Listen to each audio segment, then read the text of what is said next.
Oi, pessoal, tudo bem? Bom, bem-vindos aqui a mais um vídeo de gramática aqui pelo canal do GTUSP. Como vocês sabem, o meu nome é Bianca, sou a professora de vocês aqui nessa parte de gramática da língua portuguesa, né? E esse ano a gente já teve alguns vídeos, algumas lives em que a gente abordou vários tipos de assunto da gramática, né? Desde lá da fonética, ortografia, passamos por todas as classes de palavras e começamos na nossa aula passada, né? Na nossa última live, a gente falou um pouquinho sobre sintaxe, né? Sobre análise sintática, falamos sobre período simples. Na aula de hoje, nessa live, a gente vai abordar basicamente dois temas. O primeiro, né, da primeira metade da aula, a gente vai falar sobre colocação pronominal, que é um tema super importante, muito importante mesmo para vestibulares e também para concurso público, tá? Tem bastante incidência. E na última parte, né, na segunda metade, a gente vai falar também dar continuidade ao assunto da análise sintática, né, da sintaxe, e a gente vai entrar em orações coordenadas, né? A gente falou de período simples e agora essa aula a gente vai falar sobre períodos compostos por coordenação, tá? Então vamos começar com a colocação pronominal, que também é bem importante. Vamos lá, então? Bom, gente, vamos panorama geral, né? O panorama aqui do que é o que é a colocação pronominal. Basicamente, colocação, né? É como você vai colocar, como você vai posicionar o pronome, né? Colocação pronominal.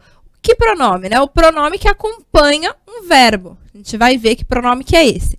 Então, sempre que a gente tem um verbo que vem junto de um pronome, né? Então, o pronome vem ligado ao verbo, a gente tem três possibilidades de posicionamento, que são quais?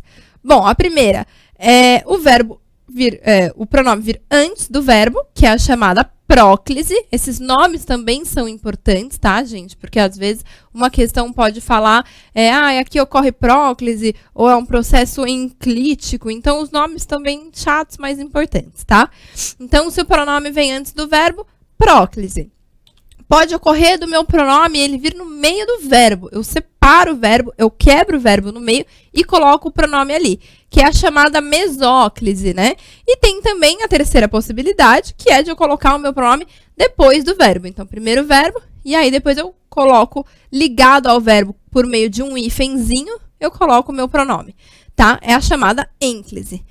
Tá, então o que é esse pronome? Qual que é o pronome do qual a gente está falando, né? Que a gente vai posicionar. Por quê? Porque quem assistiu a nossa aula de pronome, né? Se você não assistiu, eu sugiro que você se inscreva lá no site, né, do GTUSP para poder acessar gratuitamente esse material também, né? Então, faça seu cadastro e procure lá a aula de pronomes. A gente fez uma aula inteira, né, sobre pronomes, em que a gente fala dos tipos, né? Na verdade, são 6 tipos de pronomes. A gente tem os pronomes demonstrativos, interrogativos, indefinidos, relativos e assim por diante. Então, quando eu falo de pronome que vem junto do verbo, eu estou falando de todo, qualquer pronome? Não, né? A gente está falando de um tipo especial, que são os pronomes pessoais do caso oblíquo, tá? Não os pronomes pessoais do caso reto, mas do caso oblíquo e átonos. Tá? Então, é um tipo bem específico de pronome que tem aí essa questão das regras de colocação pronominal, tá? Bom, então, basicamente, colocação pronominal são as regras que a gente tem para usar corretamente, para posicionar corretamente os meus pronomes em relação ao verbo que eles acompanham. Vamos ver alguns exemplos antes da gente falar um pouquinho melhor sobre esses pronomes aí que a gente vai abordar nessa questão de colocação pronominal. Olha lá. Os exemplos da gente estão aqui, ó. Eu não o chamei para a minha festa, né? Então, veja que eu tenho o verbo chamar, e o meu pronome que acompanha o verbo é o meu pronome átono, o, né? Então, aqui eu estou colocando o pronome antes do verbo, que é a chamada próclise, né? Segundo exemplo, conte-me todos os detalhes. Então, esse conte-me, né? É o conte para mim, né? Quem conta, né? A gente já falou um pouquinho sobre transitividade verbal, né? Então, os verbos, eles têm basicamente uma transitividade, eles regem, né, os seus complementos de certas maneiras. Então, o verbo contar, ele pede 2 tipos de complementos verbais, que seria o verbo, o complemento direto, que é o objeto direto. Então, quem conta, conta algo, no caso, todos os detalhes, né? A alguém ou para alguém. Esse para alguém é para mim, que aqui está sendo representado por um pronome átono, o pronome me. Então, conte-me seria conte para mim, né? todos os detalhes. Então, veja que aqui o me veio depois do verbo. Então, é a chamada ênclise, né? No terceiro exemplo, a gente tem a mesóclise. Olha como é esquisito isso aqui. Chamá-la-ei de Maria das Graças. Esse chamá-la-ei nada mais é do que o verbo chamarei, tá? Chamarei, que é o quê? É uma forma de futuro do presente, né? E aí eu cortei esse verbo ali no meio e deixei chamá-la, né? Chamar. Aí o lá, que é o meu pronome, no meio. E o ei, que é o restinho aqui do verbo final. Então, eu cortei o verbo e coloquei o pronome no meio. Chamá-la-ei. Então, nesse caso, o pronome está aqui. Por isso que é a chamada mesóclise. Meso, meio, né? E aqui é o último exemplo. Mal se abraçaram e já estavam brigando de novo. Então, mal se abraçaram. De novo, eu tenho um exemplo de próclise, em que o meu pronome aqui é um pronome do tipo pronome reflexivo recíproco, porque é um pronome que eu uso para indicar uma ação recíproca. Ou seja, uma ação que eu faço para a pessoa e, ao mesmo tempo, eu recebo da pessoa, né? Que é o abraçar. Eu abraço alguém, a pessoa me abraça, é o que a gente chama de reciprocidade. Então, mal se abraçaram, esse se é um pronome reflexivo recíproco, que indica a reciprocidade, tá? Beleza? Então, vamos voltar àquela questão dos pronomes que a gente ficou aí um pouco perdido, né? Bom, como eu falei, então, quem viu a aula de pronome, quem não viu, eu acho que vale a pena assistir, né? Procurar lá. Por quê? Porque a gente tem aqui os pronomes pessoais, tá? É a primeira parte da aula de pronome fala sobre pronomes pessoais, né? E aí a gente fala um pouquinho, né, sobre o que são os pronomes pessoais. Os pronomes pessoais são basicamente aqueles que a gente usa para substituir ou para se referir a uma das pessoas do discurso, que também são chamadas de pessoas gramaticais.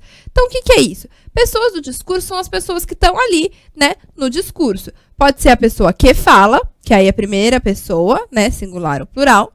Pode ser a pessoa com quem eu falo, que aí é a segunda pessoa, singular ou plural. Ou pode ser aquela pessoa de quem eu falo, terceira pessoa, também singular ou plural. Então, os pronomes pessoais representam essas pessoas do discurso ali na minha fala. E aí eu tenho os pronomes pessoais retos, né? Como a gente viu, são sempre sujeito das orações. E o que importa pra gente aqui são os pronomes pessoais do caso oblíquo, né? Que no caso, os pronomes oblíquos são aqueles que aí sim vêm como complemento do verbo, né? Os pronomes retos, não, eles são sempre sujeito. Os pronomes que vêm complementando um verbo são os pronomes oblíquos, né? Que são normalmente os objetos, né, desse verbo. Pode ser um objeto direto, pode ser um objeto indireto. Tá, aí eu ainda tenho pronome oblíquo átono e pronome oblíquo tônico, né? Qual que é a diferença, né? Se você assistiu a aula, você sabe. O pronome tônico sempre vem com preposição. Sempre a ligação entre o meu pronome tônico e o meu verbo, né? Porque se ele é se o pronome oblíquo é um pronome que age como um complemento verbal, então ele vai vir para completar o verbo. Se eu faço essa ligação, verbo complemento, né, pronome tônico, com preposição, então eu uso esse pronome tônico, né? Então, mim, comigo, ti, contigo, sempre precisa ter a preposição. Só que o que interessa pra gente hoje são os pronomes átonos, porque eles é que se ligam sem preposição. Essa é a diferença, né? Os átonos nunca aparecem com preposição, diferente dos tônicos, né?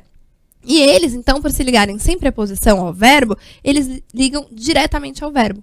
E aí, por se ligar diretamente ao verbo, é que eu preciso saber, poxa, mas eu vou colocar antes, ou depois, ou no meio do verbo. Então, por isso que a colocação pronominal, ela diz respeito somente à colocação dos pronomes oblíquos átonos, que representam objetos, né, complementos verbais, em relação ao verbo. Então, veja só repetindo aqui. Pronomes oblíquos átonos, então, sem preposição, ligação direta ao verbo, tá? E aí uma coisa importante é que normalmente a gente associa tudo que é direto, né, sem preposição, a gente associa a objetos diretos, né? Mas não é verdade. O pronome oblíquo átono, todos eles podem ser tanto objetos diretos como objetos indiretos, que nem naquele exemplo. Conte-me todos os detalhes. Esse me é um pronome oblíquo átono, porque não tem preposição, só que ele faz, às vezes, de um objeto indireto, porque quem conta, conta para alguém. No caso, esse me representa o para mim, né? Então, assim, todos eles podem ser usados tanto como objeto direto, como tanto quanto objeto indireto, né? Só que a diferença é aqui nos pronomes de terceira pessoa. Esses, sim, não podem ser usados assim de maneira indiscriminada, né? Por quê? Eu tenho os pronomes que representam os objetos diretos, que são aqui o e o a, na terceira pessoa do singular, e o os e o as, para a terceira pessoa do plural. E aí eu tenho os que representam sempre objeto indireto, que é o lhe, para a terceira pessoa do singular, isso aqui é um S, né? E o lhes, para a terceira pessoa do plural, tá? Então, se eu quiser representar o objeto direto, eu uso o e o a. Se eu quiser representar o objeto indireto, eu uso o lhe. Mas todos eles são pronomes átonos também, tá? Bom, vamos ver mais alguns exemplos? Olha só. Eu jamais comeria o bolo da festa. Então, o que eu tenho aqui? Eu tenho o meu sujeito, certo? Eu tenho aqui um advérbio. Eu tenho o verbo comeria, né? O bolo da festa. Então, eu jamais comeria o bolo da festa. Esse bolo da festa é o quê? É o complemento do comeria, certo? Ele é o objeto direto. Quem come, come alguma coisa, né? Se eu falo assim, eu jamais comeria, você vai falar, nossa, mas o quê? Né? Falta alguma coisa. Então, ele complementa o sentido do verbo. Lembra que a gente falou na aula passada? Objeto direto complementa o sentido do verbo sem a necessidade de uma preposição. Então, jamais comeria o bolo da festa. Se eu quiser representar o bolo da festa por um pronome átono, vai ficar assim, ó. Eu jamais o comeria. Esse o representa esse objeto direto. Eu jamais o comeria. Por quê? Bolo da festa é terceira pessoa, né? Terceira pessoa do singular. Então, se aqui é um objeto direto, a gente viu lá que tem que ser o, né? Que representa o objeto direto e não o lhe, certo? Então, eu jamais o comeria objeto direto. Outro exemplo, olha.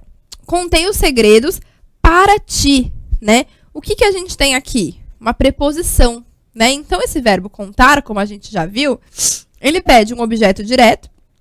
Quem conta algo. Então, aqui a gente tem os segredos, que é o que eu conto. E quem conta algo para alguém, né? Então, esse para, por ser preposição, ele pede aqui um pronome, aqui no caso, tônico, que é usado com preposição, tá? Mas, por ter preposição, a ligação fica indireta. Por isso que a gente chama isso aqui de objeto indireto. Tá vendo? Porque eu fiz a ligação com a preposição. A gente viu isso já na aula passada, né? Então, se eu quiser substituir o objeto indireto por um pronome átono, eu posso? Posso, só que eu tenho que tirar a preposição. Então, fica como? Contei-te os segredos. Esse te é a mesma coisa que o para ti, entendeu? Só que se eu uso preposição, eu preciso usar o pronome tônico. Esse aqui é o pronome oblíquo tônico, que é o que eu uso com preposição. E se eu uso ele direto ligado no verbo, eu uso o pronome oblíquo átono, que é o que a gente vai estudar hoje, tá? Então, eu contei-te, esse te funciona como objeto indireto. E aí, a gente tem ainda outro caso de verbo que também pede complemento direto e indireto, que é o ensinar.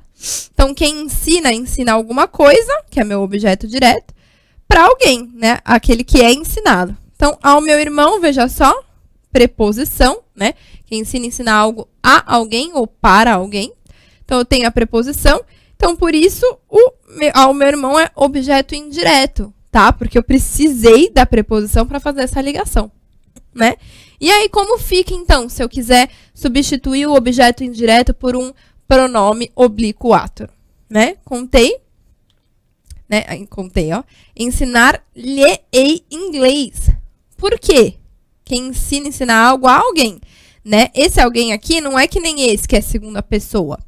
Ele é a terceira pessoa do singular. Eu tô usando terceira pessoa do singular. Eu tô usando o ele, né? Meu irmão. Tô falando de alguém. Então, se eu quero indicar que eu tô me referindo à terceira pessoa, só que como objeto indireto, porque precisaria da preposição, eu uso o lhe.